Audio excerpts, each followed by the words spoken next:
Purgers, the sirens have sounded one last time. Who made it through the night, who survived the night, and who unfortunately got the axe? Join us as we talk about season 2 of The Purge one last time. Stick around.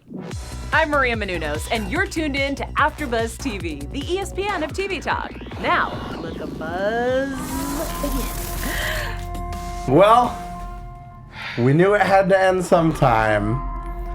Guys, one last time for season 2. Y'all are hearing that siren. It's Tuesday night. The time is right. We're right here on the Purge After Show on AfterBuzz TV. One last time. My name is Ty Matthews. Sadly, Danny Royce is not with us this week, but he has had an absolute blast talking about the show this season, as has my two co-hosts right here. First off, you can find her talking about My Hero Academia. Ladies and gentlemen, it's Jamie Gray. What's up, guys? I missed you. And yes, of course. And of course, to Jamie's left, you can find him talking also about My Hero Academia, as well as The Runaways. Yes. Ladies and gentlemen, he'll be back later with one final installment of Purge or Purify, Mr. Ollie Drennan. What's up, everyone? This is so bittersweet. Like Jamie said earlier, this might be possibly the last... I don't hear anything about season 3. We don't know. I feel like, and I could be misremembering this, but I feel like last year's finale, we came in armed with the knowledge that The Purge had been renewed for season 2. We don't have that certainty this time, guys. This could be it. This could be it. Danny's missing out. You know? We don't know. But I'm happy to be here with you guys. Exactly. The final media in the Purge series could be the Purge 5 next year. The Purge : TBD. Who knows what it's going to be called? But man, it's been a ride. This season has flown by. It really has. It really did. I feel like we just started doing this show maybe like 4 or 5 weeks ago, but not like 9-10 weeks ago. What? It doesn't feel like that. I feel like the show is having time jumps, and I feel like we've experienced time jumps. Well, and that's the thing. Like, this panel has been in a constant state of flux for the last 10 weeks. We'll be the first to admit that. The one constant, though, on the ones and twos, Mr. Ryan Nelson in the booth. Just hats off to him for being an absolutely fantastic producer this whole season. He's part of the NFFA. That's how he sounds the sirens. He is the voice that tells us the Purge is over. He hits the sirens. That's him. What a twist. Pump music up top. Exactly. Oh, thanks to another boy of mine, Mr. Evan Mack, who you can see on WWE's The Bump. There's a little cheap plug for Evan. Yes. But man, let's get into this finale. 7:01 a.m. We'll start off with the very brief cameo from Ethan Hawke's James Sandon. Ethan Hawke, not Mark McGrath, as we found. You guys, for the longest time, I want to say for years, probably since the first movie, I thought Ethan Hawke was the lead singer from Sugar Ray, and because they look just alike. I've never thought about that, but you're not wrong. I was like, I'm so proud of him. He went from singing in a band to, being a nice actor in this amazing movie franchise, and I've been wrong, loud and wrong, and I accept it. It's not love him. Sugar They Ray. look just alike, though. You're honestly like, I would have never thought about it until you showed me the side-by-side picture. But I was convinced. You're 100% That's right. him. That's Ethan Hawke, guys. He used to be a zaddy. He was fine. They look just alike. They do, don't they? Incredible. I'm like that meme where that girl is in court. And he's like, do you know what I'm talking about? Yeah. I'm in shock, but I can see why you had that confusion. 100%. 100%. I see it. The first Purge came out when I was in 2009. The original Purge came out 2013. Damn. So it's 6 years, almost 7 that I believe that was. Yep. Well, I was wrong. That was the twist of the season. Fly came out a long time before that. Let's get into this. A whole lot going into this finale. We get that cameo from James Sandon. It's a flashback to moments before the first national purge. We know that the events of the first purge, that purge was just restrained to, I believe, Staten Island. But moments before the first national purge, this poor guy is trying to get into the broadcast room, which will, of course, come into play later. One of my favorite things about these cold opens, they always come into play, even if it's just in small ways. But we get that little kind of wink and a nod to the original Purge film where he's like, hey, this is the system I use to protect my own family. And we all know how that worked out, Which failed. Yeah. But yeah, and then we jump right in. The Jackals, of course, have blown right through the meeting point with Ryan, Sarah, and Doug. So of course they're reneging on their deal. Yep. You know, which they kind of had a feeling they would. Mm-hmm. They are the Jackals. But you know what? Ryan is nothing if not prepared. He always goes in ready for all possible outcomes. Maybe not all, as we'll get to. But yeah, what did we think about the opening kind of action sequences? I mean, I thought definitely very action-packed. I think they were all very prepared. Seeing at first, like when the Jackals are driving, they see that bus filled with fire, and I'm like, wait, because we've seen this before, right? In many other scenes, but it was Tommy. So I just thought it was very action-packed. All the explosions, I loved it. But there were so many times where I'm like, any minute now, someone's going to get shot and killed because they would just be talking or have like a moment where I'm like, this is too long of a conversation. Move all that money in that truck. And it's like you just hope for the best. Or I thought like maybe a character that we don't care about as much would die in that sequence. But yeah, most of the people lived except... I was shocked. Yeah. Okay, first of all, how the heck was he driving that? Was he sitting on the fire? Like, I'm like, your butt must be on fire. Like, I'm just like, what the heck is going on? It was still cool. I like... Yeah. He's in the hot seat for sure. That's what... He was just like, and he's probably just, you know... I'm dead. I'm so dead. But not as dead as some characters. Oh, yeah. But, it was enjoyable. It was entertaining. I think we needed the action from some of like the long, steady dialogue that we've had all throughout season. Granted, it hasn't been the Purge. It's been you know, the year within the Purge, which is really refreshing. But I was just really surprised. I know I'm kind of jumping ahead that like, I'm sorry, but a lot of characters lived. And I agree with Julie in the chat. Yeah. Like I predicted last week that Ryan's crew... What are their names again? There's Doug, Sarah, and Tommy. I thought that I thought maybe Tommy would live or somehow, but I thought the other two were gone. Sure. I was just really surprised. It almost seemed too good to be true, but also I can't deny the fact that I was very, very entertained this episode. Sure. Regardless, I love the action. But yeah, and I love seeing the Jackals get bested, kind of because they're freaking Jackals. Well, and that's the thing. We'll get to this point later on, but one thing about Ryan and his crew is that they're vigilantes that are not afraid to kill people that need to be killed, you know? The Jackals, they knew that with the Jackals, it was either going to be them or the Jackals. So Ryan planted that bomb on the underside. They had them all boxed in with all those different vehicles and like... They just had to sit there and wait. And they had to have known that they were goners at that point. But that's for last year. Yeah, exactly. They're screwing over us. But they blow the doors off the armored car that the Jackals are in. They get that money. Tommy and the crew, they're about to basically set sail, you know, but Ryan knows he has to go back. Yeah. Does he though? Like, that's why I was just like, come on, do you have to? They were all looking at him like, Ryan, we've known you for years. Right. And you've known her for 2 seconds. Yeah. And you're going back. Now, granted, I liked what he stood for, but I also was like, why? Right. He has morals. But you just met her. He sounds like he was a little whipped. Esme, a little bit. Yeah. Now she is beautiful. That actress, she is a gorgeous woman. I will say, short hair, long hair. Paolo Nunez, I believe. Yeah. Very gorgeous couple. I will say that I don't feel cheated, but I agree with you in a sense of I feel like we missed that emotional response. Not jumping ahead, but like that. I'm just in terms of them being like emotionally, romantically linked. Yeah, if we can jump backwards a couple episodes, that huge time jump that we got of 114 days, there was so much gestating of that relationship that we missed out on. Right. You so know? As an audience member, I just don't. I don't grasp like their relationship fully because we didn't get anything. It didn't necessarily. And once again, not to jump forward, we're going to say that a lot because we're going to be jumping around a lot. But it didn't feel that the sacrifices made were necessarily earned. Yeah. You know. Right. Which we'll get to that. But you know, of course, it's in keeping with Ryan's character to kind of stand up for what's right. It's.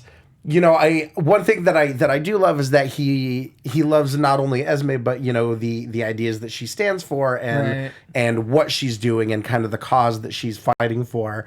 And so I feel like he's going back, not even necessarily just for her, but for the country, I guess you could say, you know? Just to make sure that their shared ideals are met fully to fruition at the end of the day. So that message, her message, can get out there on the airwaves. You know, along the way, she's getting help from Vivian, who, you know, leads her through the NFFA headquarters. Right. We could trust a redhead. Yeah. At first, I was like, I don't know if we can trust her. And also, she was just acting way too suspicious for me. In this episode, and obvious. You thought so? When she was trying to get the key to that office, to the broadcast room. And when the lady saw her and then she called, Chief Anders, I'm like, come on, like, you just, I don't know. You thought she might have been maybe like leading people to Esme on purpose, maybe? Well, no, not on purpose, but I just wanted her to do better, just a better job of being more discreet. You are part of the NFFA. Just do better. Like, as soon as she came out, just like, I just want to say thanks. A little bit of much shorter episode. What? Come on. Like, just, I don't know, stuff in your bra. That's what we have these for. That's all. Vivian, it's going to be 2020. Hashtag do better. Yeah, she did not do a great job. But I was predicting she would die, and I could have done without. You know, I honestly, like, when we saw her, I know we were going to hop around. We'll get to that, but I was like, I think she proved herself overall in her. I'm happy she's okay. She literally took a bullet for Esme. I'll give her credit for that much. And then that's when I thought she was done. I thought for sure she was donezo. Okay, so we'll come back to kind of the end of that. You know, we where we leave off with Ryan and Esme kind of storming the NFFA headquarters. That scene. That was intense. lot of shootouts, a lot of action. Mm-hmm. And one thing I love before we jump over to the other half of this episode, one thing I love was the sound design in this episode. You know, we see all of these shootouts and these fight scenes with Ryan and the NFFA security, but we also kind of hear what he's hearing. You know, at some point he has to fire a gun right next to his ear, and immediately you hear that ringing, you know? Yeah. Not only that, you know, he shoots a flashbang into a room. Once again, you kind of hear that ringing, that tinnitus, and how it sort of mess with you and mess up your focus and everything. everything. Exactly. In high pressure situations. Especially for him to just be taking on everybody. I'm like, this seems a little unrealistic, but I like it. One man army. I'm like, all right, Ryan. He's just, all right. Yeah, and so man, I feel like we're flying through this episode. We got through that half of the episode real quick. But that's really, I mean, I guess we did gloss over a lot of Esme finding the video of the NFFA intruding into Olivia's house and then killing off Purge. Yeah, exactly. Themselves. Here's one thing that I saw, and I don't know if this is maybe too lofty or if this is implausible. One thing that I wondered is that when she found the video of the NFFA killing Olivia and invading her house, I also thought that she was going to maybe catch them taking their masks off and have it revealed to be someone. I don't know if it might have been people in the end. My first thought was maybe like, what if Ryan was one of the? Oh my gosh! If he was like a hired gun, you know? Kill him. It's just that would have been great. You need to join the writers board for them. Can we Ty Matthews, everyone? Right. Can we all please? No, yeah, I know, seriously. We need to get that Kickstarter for season 3 going.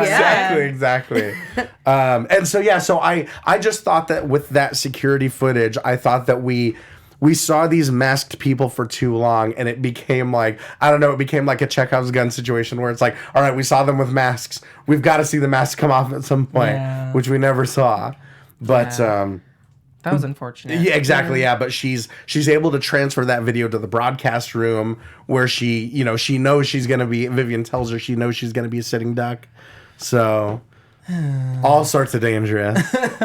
That's for sure. Yeah, exactly. So that kind of takes care of that half of the episode. Let's talk about Marcus, Michelle, Ben, this whole half once they get to this triage center. Yeah, because this was the more interesting part of the episode for me, for sure. I mean, I was so happy. I was so happy that Ben actually did get to interact with another main cast member, because that's what I was hoping for. Right. And I mean, I don't know. It turned out completely different. Like, I predicted so wrong. I'm very ashamed of myself. I feel like I was on a roll, but not anymore. Last week when I was predicting, I was just wrong about everything this episode. Sometimes, that's his theme. You know, they can't always be singers. I don't know. What did you guys think of it? Because I enjoyed this, but yet I was just very shocked at how things ultimately did turn out. Sure. There was a lot. So Marcus is able to perform the procedure on Michelle with the other doctors, and I did one thing I will say is that I loved his interactions with the other kind of medical personnel in the triage center. Right. You know, they're all there. As you know, as Ben addresses later on, you know, they're not supposed to be there. They're kind of helping people under the radar. So they're people similar to Marcus, you know, that feel like everyone has this right to life, you know, and they're kind of putting themselves in danger to help other people. And those people might not even be experienced yet. They're still not risking it because it's like it's a safe zone, right? Not officially. Okay. It's the only people that are off limits on the purge are government officials of a certain rank. And so that's why all medical personnel is suspended, all police are suspended, because theoretically it's like Ben said, they're supposed to be dead, you know? Yeah. And so... Are they getting a bonus at least? I know, right? That's the thing. Yeah, exactly. They're doing this all for free. And as, you know, as we saw with Marcus taking Ben in, they're not even always necessarily good people, you know, that you want surviving. Right. Unfortunately, unbeknownst to him. Right. Yeah, I honestly, I wanted a little bit more context too with these scenes, because with Ben and Marcus meeting, I wanted them to already get to know each other, and then there's like this betrayal, you know? Where Marcus kind of finds out slowly who Ben is. But it was just like, oh, where's this doctor? Where's this blood lead to? Right. And it just kind of made Ben seem even more like a crappy person, the fact that he's killing these innocent people. Right. I would have rather it been like a conversation and we see some more interaction going, rather than he wakes up, he wants to kill. Well, and I feel like one of the most interesting things that we've seen with Ben over the course of the season is not just the evolution of these murderous impulses, but also how kind of insidious his personality becomes. The fact that he has become a very good liar, you know, and the fact that he's kind of able to hide things. Yeah. I think that would have been really interesting, seeing him kind of manipulate Marcus. And that sort of mental chess match, you know, where he tries to hide who he is. Yeah, you know? definitely. Yeah. But I think that he did it differently in kind of manipulating the dialogue of saying, you're playing God. I'm not playing God. You're the one who's saving people when they should really, people should have the right to purge, basically. Right. And kill off the people that maybe are already kind of hurting. And I know that sounds awful, but it's like they're already kind of on the verge. Sure. Why do that to the people who are completely innocent? It's just like, he's really a sick guy. And I was really just wanting him off by this finale. I really did not need him to be alive. Right. And I didn't like that Marcus, even still after their fight, he leaves him to the Purgers 2 minutes before Purge is over. Sure. Just...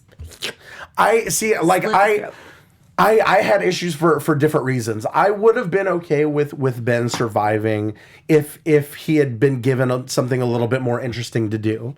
You know, when we see him leave this trail of carnage, and that was another thing, is that a lot of that was just after the fact. Like, okay, we see a literal pile of bodies, and there's one person who's bleeding out that just says he's killing everyone, you know, and then, which that was another thing. Is like I said, since we didn't see that conversation or really anything, I felt like this made Ben a little bit more one-dimensional, you know? Yeah, and it made me really... Oh, sorry. No, you're fine. No, go ahead. I was just saying, it made me really upset because it's like one of the nurses, the one who could barely speak, was the main one who was helping him. It just... It was a turn-off for me. Yeah, and she was the one who was literally there risking her life, yet she didn't have the proper experience. She was the one, for sure, as I'm sure there was many other characters. Sure.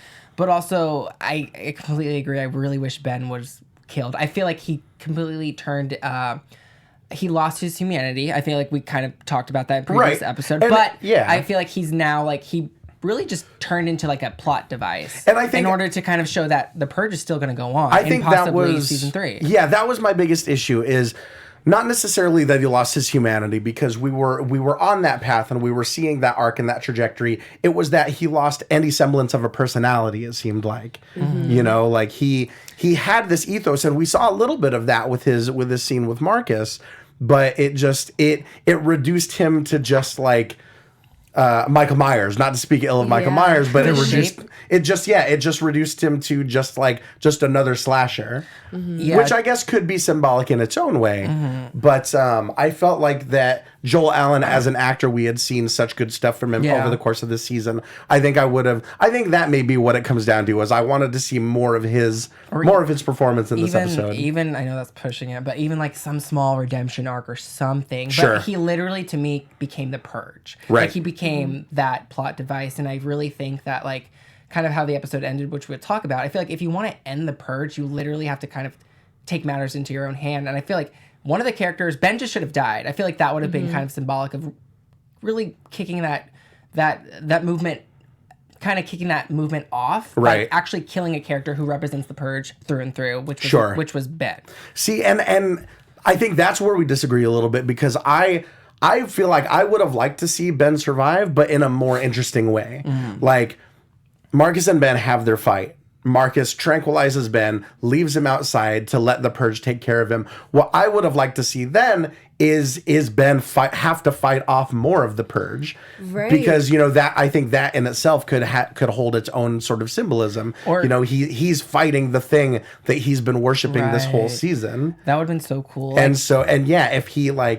if he's forced to kill these fellow Purgers, that he theoretically would probably want to befriend. Yeah. I would have liked to have seen something like that. Or even kind of like the other god masks, him encountering I them loved again. like that. Was like I wanted to see him scared. Yeah, and I felt like surprised. He had this god complex when he literally screamed, "I am God." Right. Like, what? I was surprised that those people didn't come back. That the copycats that were chasing him through the cemetery last episode.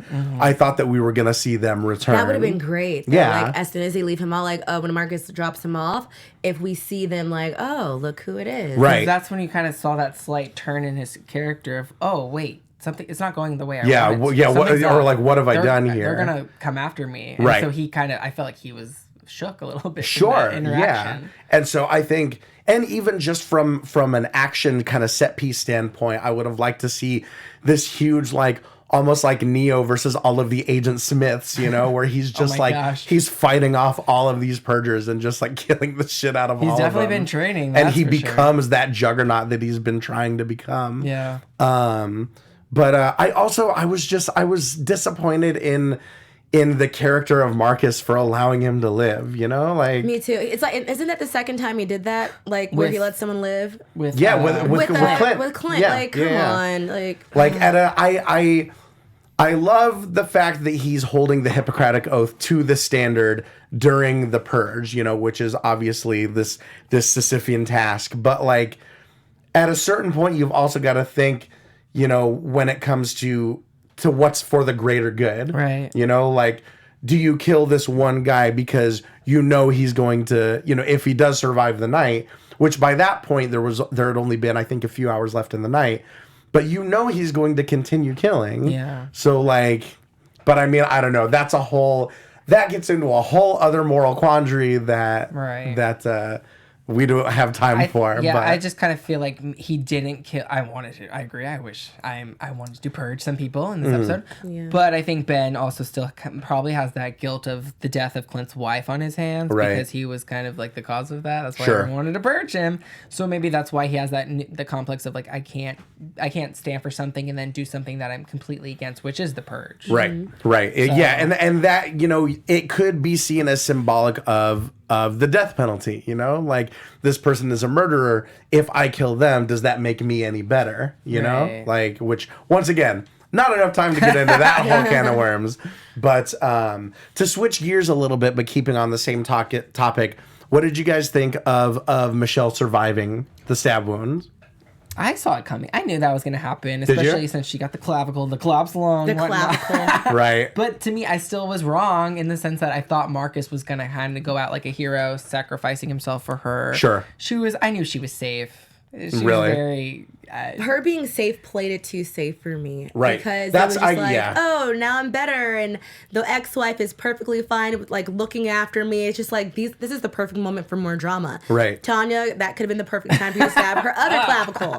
And, it just didn't make sense to me. And also, I kind of wanted her to try to purge Marcus again. That's kind of what I saw. Like, that's what I thought was going to happen. He was going to, like, take some revenge. Like, nah, I got, like, I don't know, something, but nothing happened. Once she stabilized and we saw that she was safe, that's what I thought. I thought that she survived for a reason. Yeah. You know? But yeah. Another thing that could have happened, sorry to bring this up, but even, like, maybe Ben killing... what's her face? Michelle? I was supposed to say Marsha. Michelle, and then that's what snaps. What finally makes Marcus snap? Yeah, but interesting. That was a possible. That would have been a great one, Ollie. Like, honestly, like, Purge. I just felt like too many people survived, unfortunately. I agree with Julie Benson in the chat. I just felt like too many. I wanted the bloodbath just a little bit. Right, I'm not evil. It was too much shooting. Yeah. I wanted a little bit more blood. No, I feel you. I feel you. And I guess, being on the USA Network, they can only show so much blood.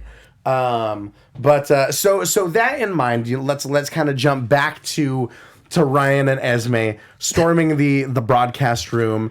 Esme is finally able to hit the on-air button, start broadcasting her message. Ryan then locks himself out of the room and says, I'll stall them until the sirens, at which point they can only arrest you. Which I think that's the part that made me the maddest about this episode. Because I was like, didn't y'all go through all of this to get Tommy out of jail? So if they arrest her and they take her to jail, wouldn't that be the same thing? This entire season has been about the fact that the NFFA breaks their own rules and that their corrupt system. What the hell makes you think Ryan, of all people, who is, he and Esme are the ones that have seen the whole picture this whole time, what makes you think that once the sirens sound that they're just going to go like, damn, you got us. Well, guess we got to put you in cuffs now. Part of me wanted to believe that too, but I think maybe it's like, oh, well, they are kind of coworkers. Like, maybe they thought that they wouldn't, but it's like everyone is meant to be purged, and clearly they're corrupt. So exactly, especially once she's blown up their whole spot about them being corrupt and falsifying the information about the purge and literally killing people off purge that are trying to spread the truth. I thought that they would know for sure. Well, see, here's what I'm wondering too with Curtis or Dr. Anders.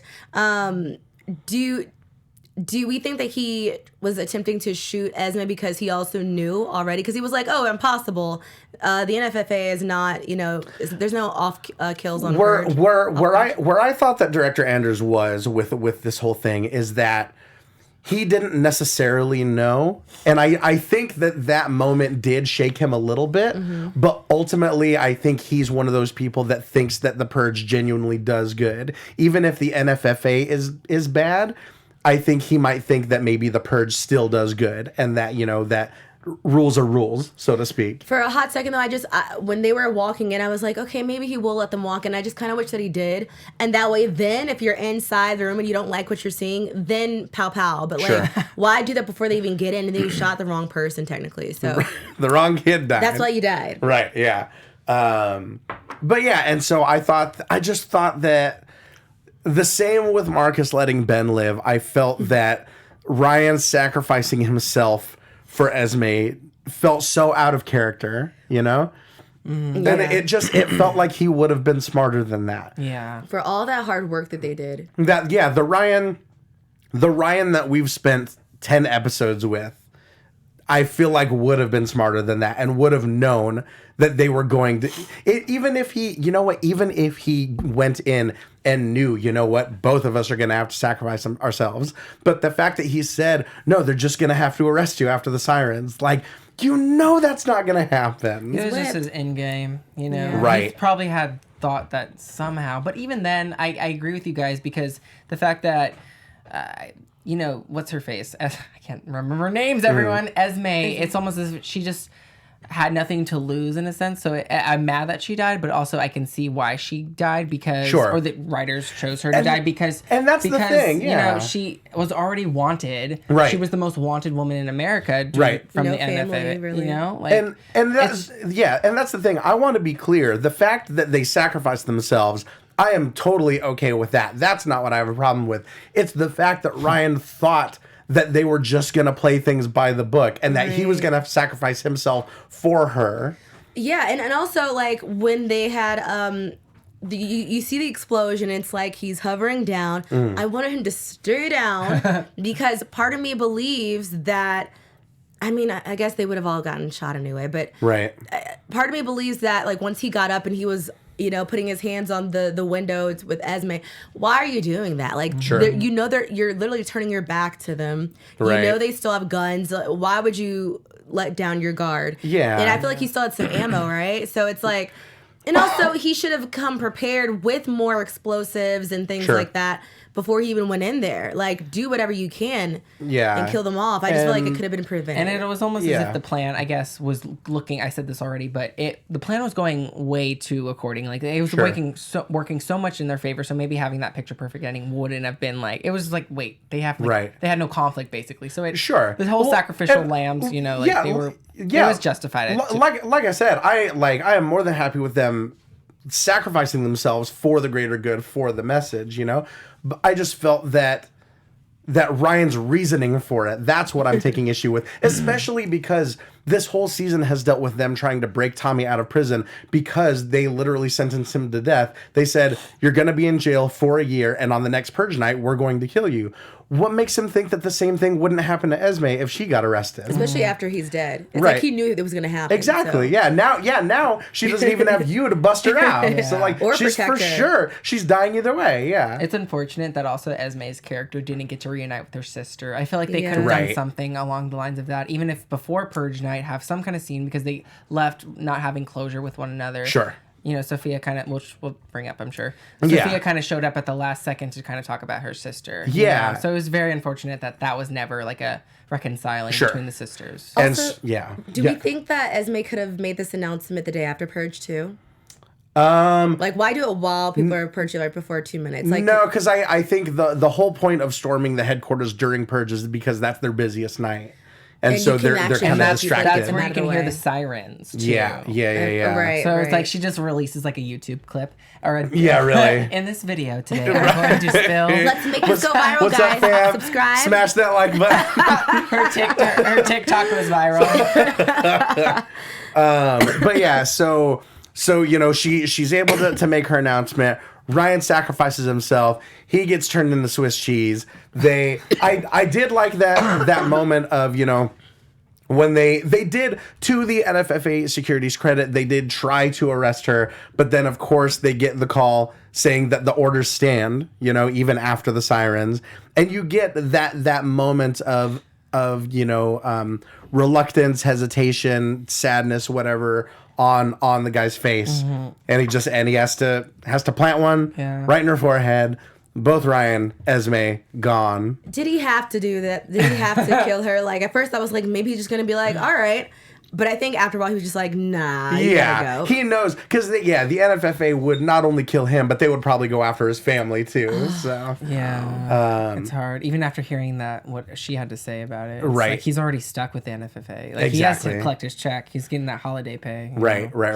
And so... whatever, dude. And that's what the NFFA does. They offer these incentives, just like we saw in the first Purge. They offer these incentives, and once you're in for life. There's no getting out, So, we jump forward 2 months.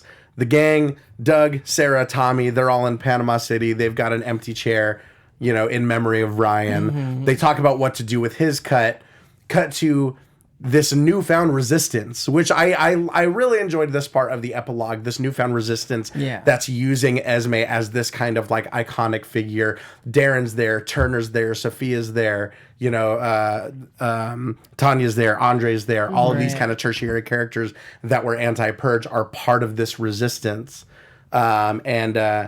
As Darren's talking to Vivian, who we see survived the gunshots from Director Anders, he finds out that money, that Ryan's cut of the money, will go towards rural communities, and kind of helping them out.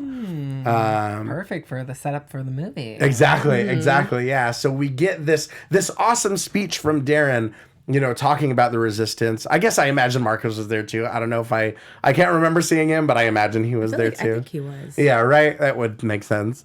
We get this speech, this resistance speech from Darren. What did you guys think about this whole epilogue? I mean, it just kind of, I think that's where I was just like, wait a minute, what's going on? Like, of course I love a a peaceful movement, and they're trying to resist the purge, and I like that. But it just kind of all still came out of nowhere for me, because it's just like, so that's it. Like all of a sudden, everyone knows each other. Sure. In 2 months. Yeah, in 2 months, and I wanted to see kind of how they came together, not just by this resist organization, but just in different ways. So I thought it was okay. Sure. Wasn't impressed. I'm just like, I enjoyed it. I was happy that they kind of like used the deaths as to fuel their fight. But I'm interested, okay, is it going to be peaceful moving forward?